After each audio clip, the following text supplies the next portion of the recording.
Okay, so next concept है हमारा Stokes law.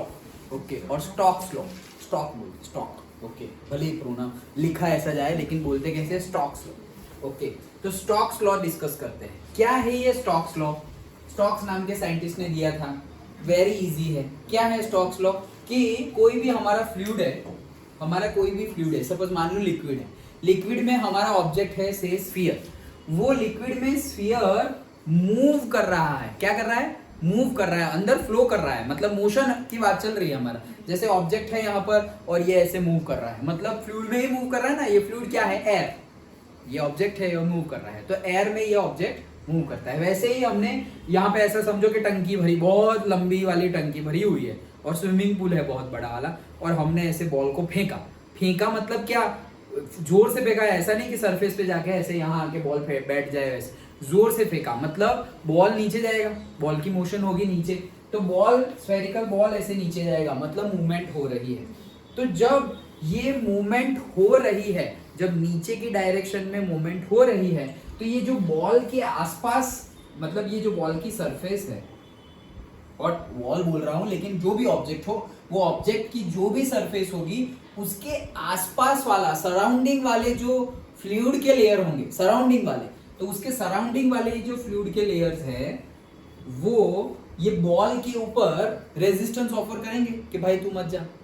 Obvious है, जैसे यहाँ हम ऐसे बॉल फेंके, यहाँ पे ग्राउंड में अगर बॉल फेंके तो ग्राउंड क्या करेगा? बॉल को फ्रिक्शन ऑफर करेगा, जिसकी वजह से बॉल रुक जाएगा। डन। तो वैसे ही यहाँ पर भी जब फ्लूइड, जैसे वाटर है, उसके अंदर हम बॉल को मूवमेंट नीचे फेंक रहे हैं, तो बॉल मूव कर रहा है, तो इसके जो सरफेस पे लग रहा है, मतलब जो हमारा ऑब्जेक्ट है, वो सरफेस पर फ्लूइड का जो सरफेस लग रहा है, मतलब जो फ्लूइड लग रहा है, वो रेजिस्टेंस ऑफर करता है। सिंपल, वो रेजिस्टेंस ऑफर करता है। ओके, और दूसरा रेजिस्टेंस, एक और रेजिस्टेंस ऑफर करता है, इसलिए क्या होगा कि रेजिस्टेंस हमेशा कौन सी डायरेक्शन में होगा? जिस डायरेक्शन में मोशन है उसकी ऑपोजिट डायरेक्शन में। डन। जैसे हम यहां से ऐसे मूव कर रहे हैं, तो फ्रिक्शन कौन सी डायरेक्शन में लगेगा? ऑपोजिट डायरेक्शन में। डन। तो वैसे ही अगर मेरा ऑब्जेक्ट नीचे की डायरेक्शन में मूव कर रहा था, तो ये जो लेयर्स है, फ्लूइड लेयर, वो बॉल को रेजिस्टेंस ऑफर करेंगे। वो कौन सी डायरेक्शन में करेंगे? Opposite direction, upward direction. तो डाउनवर्ड की ऑपोजिट क्या हो गई? अपवर्ड। तो अपवर्ड डायरेक्शन में फोर्स लगेगा हमारा। अच्छा, तो अपवर्ड डायरेक्शन में फोर्स लगेगा, इसकी वजह से होगा क्या? अपवर्ड डायरेक्शन में फोर्स लगेगा, तो पहली बात तो ये फोर्स की वैल्यू क्या है? तो स्टोक्स ने बताई थी, ये फोर्स की वैल्यू है कितनी? 6 पाई ईटा आर वी। कितनी है? डायरेक्टली डेरिवेशन हमें नहीं देखना है, तुम्हें सिर्फ याद रख लो, 6 पाई ईटा आर वी, ये है ये फोर्स की वैल्यू। फिर से बता रहा हूं, 6 pi eta. What is eta? Coefficient of viscosity, कल हमने डिस्कस किया था। तो 6 पाई ईटा आर, ये जो हमारा सपोज बॉल है, स्फीयर है, उसका रेडियस है आर, मतलब dimension of the object. And V क्या है? वेलोसिटी, वॉल्यूम नहीं है। v is the velocity of the fluid, और velocity of the object, not fluid। fluid तो रेस्ट पे हो तो भी चलेगा। ओके, तो velocity of the object, तो ऑब्जेक्ट की वेलोसिटी, मतलब ऑब्जेक्ट की वेलोसिटी के ऊपर डिपेंड करता है कि कितना रेजिस्टेंस फोर्स लगेगा। अंडरस्टूड? ऑब्जेक्ट की वेलोसिटी के ऊपर मैटर करता है, ऑब्जेक्ट की वेलोसिटी भी मैटर करती है कि इसको कितना रेजिस्टेंस ऑफर होगा। और ये फ्लूइड रेजिस्टेंस ऑफर कर रहे हैं ना, तो उसी को हमने बोल दिया है क्या? Viscous force. जैसे कल हमने एक लेयर दूसरे लेयर को रेजिस्टेंस ऑफर करता है, वही रेजिस्टेंस को हमने नाम दिया था विस्कोसिटी। और उसको जो फोर्स लग रहा है, विस्कोसिटी प्रॉपर्टी है, और वो प्रॉपर्टी की वजह से जो फोर्स लग रहा है, उसको हमने नाम दिया था विस्कस फोर्स। तो यहाँ पर भी हम विस्कस फोर्स ही बोल दे तो अगर एफ लिख सकते हैं। कब? क्योंकि वहां पर भी layer fluid and fluid layers के बीच में, fluid layer and fluid layers के बीच में ही रेजिस्टेंस ऑफर हो रहा था। यहाँ पर जो रेजिस्टेंस ऑफर हो रहा है, वो भी सेम फ्लूइड लेयर्स ही ऑफर कर रहे हैं। ऑब्जेक्ट को कर रहे हैं, लेकिन फ्लूइड लेयर को ही कर रहे, मतलब फ्लूइड लेयर ही ऑब्जेक्ट को रेजिस्टेंस ऑफर कर रहे हैं। तो हम ऐसा लिख सकते हैं, लिखना हो तो तुम वी लिखो, ना लिखो, फर्क नहीं पड़ता, फॉर्मूला यही आएगा। अंडरस्टूड? ओके, क्योंकि विस्कोसिटी है तो हम फ्लूइड की बात करते हैं। विस्कोसिटी हम मतलब क्या? Viscosity is the property of the fluid, लेकिन फ्लूइड रेस्ट पे है, मेरा ऑब्जेक्ट मूव कर रहा है, फ्लूइड तो रेस्ट पे है, फ्लूइड रेस्ट पे है तो फिर वहां से कहाँ विस्कोसिटी आएगी? विस्कोसिटी आएगी कब? जब फ्लूइड मूव कर रहा होगा तब आएगी ना, क्योंकि लेयर 1 लेयर 2 पे अप्लाई करेगा, लेयर 2 लेयर 3 पे अप्लाई करेगा। डन? ओके, तो वही चीज है। तो फॉर्मूला सिर्फ याद रख लो, क्या? स्टोक्स लॉ के accordingly 6 pi eta R V. Done? ये जो लेयर है वो लेयर, फ्लूइड के लेयर ऑपोजिट डायरेक्शन में फोर्स अप्लाई करेंगे, उसी को हमने एफ वी बोला है, 6 पाई ईटा आर वी। अब एक क्वेश्चन शायद हो तुम्हारे दिमाग में, सर आर्किमिडीज प्रिंसिपल का क्या हुआ? वो भी है, वो भी है। क्यों? क्योंकि फ्लूइड एट रेस्ट, फ्लूइड तो देखो रेस्ट पे ही है, ऑब्जेक्ट मूव हो रहा है, तो फ्लूइड एट रेस्ट पे ही आर्किमिडीज प्रिंसिपल हमने पढ़ा था। तो आर्किमिडीज प्रिंसिपल क्या बोलता था? आर्किमिडीज प्रिंसिपल हमें बोलता था कि कोई भी ऑब्जेक्ट हो, ओके, जब फ्लूइड रेस्ट पे हो और फ्लूइड कोई भी ऑब्जेक्ट हो तो ऑब्जेक्ट के ऊपर फ्लूइड ऑपोजिट डायरेक्शन में फोर्स लगाएगा। कितना फोर्स लगाएगा? ρVg। और अगर डेफिनेशन वाइज बोले तो कितना फोर्स? ρVg करेक्ट है। ये ρVg है क्या? मतलब वो कितना फोर्स है? उसके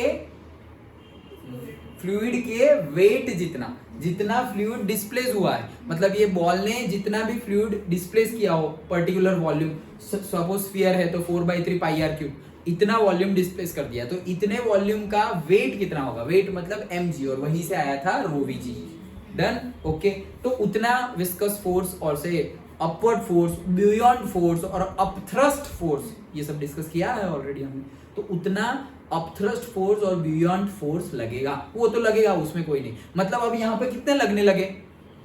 2 लगने लगे। ऊपर हमारा ये लग रहा है वो अकॉर्डिंग टू स्टोक्स लॉ, और according to Archimedes principle buoyant force भी लग रहा है, और नीचे तो ग्रेविटेशनल फोर्स है ही। डन? समझ में आ गया? पक्का? ओके, तो ये था हमारा स्टोक्स लॉ। अब और एक चीज डिस्कस करते हैं, शायद पूछी जाए तो, क्या? Difference between the viscous force and friction. क्योंकि जब से हम डिस्कस कर रहे हैं तो हम बोल रहे हैं कि यार जैसा फ्रिक्शन है वैसे ही यहाँ पे विस्कोसिटी, जैसा फ्रिक्शन फोर्स था वैसे ही यहाँ पे विस्कस फोर्स, तो हम ऑलमोस्ट सेम जैसा ही बोल रहे हैं, लेकिन देयर इज अ डिफरेंस। वो छोटा सा डिफरेंस क्या है? सेम जैसा ही है, विस्कोसिटी हो या फ्रिक्शन हो, it is nothing but a resistance offered by the substance और बाय द ऑब्जेक्ट और से सरफेस। देन ओके, वो रेजिस्टेंस ही है। तो दोनों में डिफरेंस क्या है? दोनों में डिफरेंस ये है, जैसे कि हमारा कोई सरफेस है, उसके ऊपर हमने कोई ऑब्जेक्ट रखा हुआ है, उसके ऊपर F फोर्स लगा रहे हैं, तो वो v वेलोसिटी से आगे बढ़ रहा है, तो हम लिखते थे friction force is equals to mu N, याद है ना? कल भी बताया था, और ये तो हमने एनएलएम में डिस्कस कर लिया है, न्यूटन्स लॉ ऑफ मोशन में सब कुछ डिस्कस कर लिए। तो फ्रिक्शन फोर्स कितना था? म्यू इंटू एन जितना। डन? ओके, एन क्या है? नॉर्मल रिएक्शन फोर्स, म्यू हमारा फ्रिक्शन कोएफिशिएंट। डन?